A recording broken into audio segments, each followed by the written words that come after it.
네, 여러분 안녕하세요. 노가당TV입니다. 자, 오늘 영상은 이미 현재 일을 하고 계시는 분들 중에서 이직을 준비하시는 분들을 위해서 준비한 영상입니다. 이직을 고려하시는 분들 중에 많은 분들이 제 채널에 댓글로 물어보시는 것 중에 하나가 이제 본인의 스펙이 이런데, 현재 다니는 회사가 이런데 어느 정도 본인이 희망하는 회사를 입사할 수 있겠냐라는 질문을 많이 던져 주십니다. 그리고 이제 그런 분들의 특징 중에 하나가, 일단 입사 지원서를 내기보다는 내기 전에 먼저 뭔가 스펙이나 아니면은 경력을 더 만들어야만 가능하다라는 생각을 하시는 분들이 많으세요. 사실 이제 이런 부분은 행동으로 옮기기 전에 먼저 고민부터 하게 되는 거라고 말씀을 드릴 수가 있을 것 같습니다. 사실 신입사원으로 지원을 하시는 분들 같은 경우는 대학을 졸업하고 1년, 2년 안에 거의 동등한 시기에 비슷한 스펙을 만들어서 지원을 하기 때문에 사실 자소서라든가 또는 영어 성적 이런 것들이 사실 좌우되는 부분들이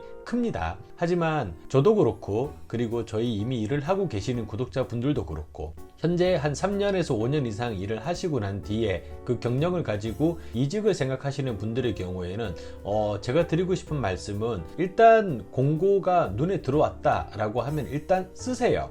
이 회사가 뭐 내가 갈 수 있다, 아니면 못 간다, 이 회사는 무슨 회사지? 라는 생각만 들어도 일단은 원서를 한번 넣어 보시기를 저는 권장을 해드립니다. 사실 뭐 그렇게 일단 넣어보고 내가 모르는 회사였는데 나중에 얻어 걸려서 아주 좋은 회사가 걸리는 경우도 있습니다. 사실 뭐 여러분들이나 제가 우리가 대충 알고 있는 회사라고 하는 것은 뭐 삼성물산, 뭐 현대건설, 뭐 대림산업, GS, 포스코, SK, 사실 이제 대부분의 건설업이 일하는 사람들이 생각했을 때 10개에서 20개 정도의 건설회사만 항상 이제 우리가 가고 싶은 회사로만 생각을 하거든요. 하지만 사실 이 대한민국의 건설회사는 5,000개입니다. 그리고 현재 대한민국에 들어와 있는 외국계 회사들도 상당히 많아요. 그렇기 때문에 우리가 입사 지원을, 이직을 할 때 너무 제한적으로만 회사를 선별해서 지원을 하려고 한다고 하면은 사실 거기에서 우리가 이직에 성공할 수 있는 가능성은 상당히 문이 좁아질 수밖에 없습니다.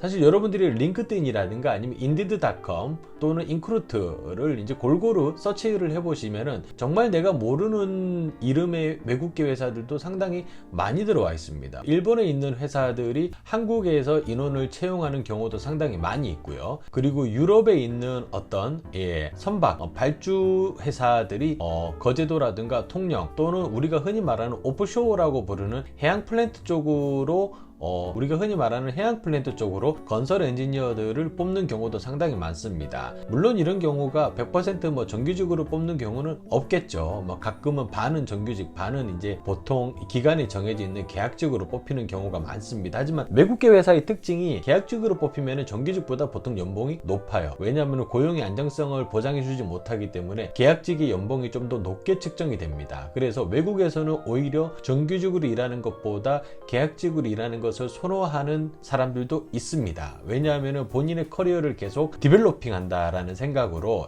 본인의 CDP라고 부르죠. 커리어 디벨롭먼트 패스를 만들어가기 위해서 회사를 일정 기간이 지나면 옮기면서 다양한 경험을 해보는 걸 좋아하는 사람들이 있어요. 그리고 그런 것을 오히려 선호하는 회사들도 있는데, 유독 이제 우리 한국 사람들은 하나의 회사에 뭔가 로열티를 바쳐야 되고 충성을 바쳐야 되고 무조건 나는 정규직으로 일을 해야 되고, 이제 이런 것들이 어떻게 보면 우리가 너무나 좁은 시야로만 이직의 문을 바라보고 있는 것이 아닌가라고 생각을 합니다. 그래서 일단은 여러분들이 뭔가 이직을 하기 위해서 서칭을 하시다가 뭔가가 눈에 보여요. 그러면 이게 되든 안 되든 사실 내가 자격 요건이 조금 부족하다 하더라도 일단은 이력서를 던져볼 수 있는 과감한 행동을 먼저 해보시는 게 좋다. 뭐 이직을 하기 위해서 아직 오피 성적을 덜 만들었어요. 나는 여기 나와 있는 직무 소개서에 언급되어 있는 경력에서 조금 부족합니다. 한 90% 정도밖에 안 되는 것 같아요. 그래서 지원해봤자 떨어지겠죠 라고 물어보시는 분들이 많은데, 사실 보통 경력 이직을 하기 위해서 나오는 직무 소개서에 나와 있는 자격 요건을 100% 만족한 상태에서 취업을 하시는 분들은 그렇게 많지 않습니다.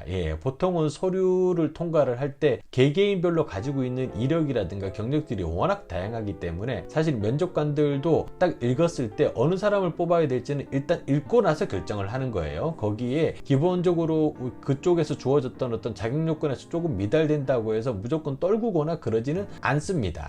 뭐 예를 들어 가지고 뭐 10년 경력인데 나는 9년이다 이렇다고 해서 거기에 지원 못할 이유는 하나도 없는 거예요. 일단은 이직을 생각을 하신다면 던질 수 있는 과감함이 먼저 선행이 돼야 됩니다. 뭐 이력서를 깔끔하게 만들어 놓는다든가 자신의 뭐 커버레터, 소개서 같은 거를 잘 쓰는 것도 중요하지만 사실 우리같이 경력을 이미 가지고 있는 사람들이 이직하는 것은 사실 신입사원이 공채로 입사하는 것과는 조금 다른 방식으로 이렇게 약간은 뭔가 다양하게 일단은 던져놓고 그 중에서 걸리는 것을 내가 한번 손에 들어보고 내 마음에 드는지 안 드는지를 판단해서 고르는 그런 과정이 필요하다라고 말씀을 드리고 있습니다. 좋은 밤 되시고요.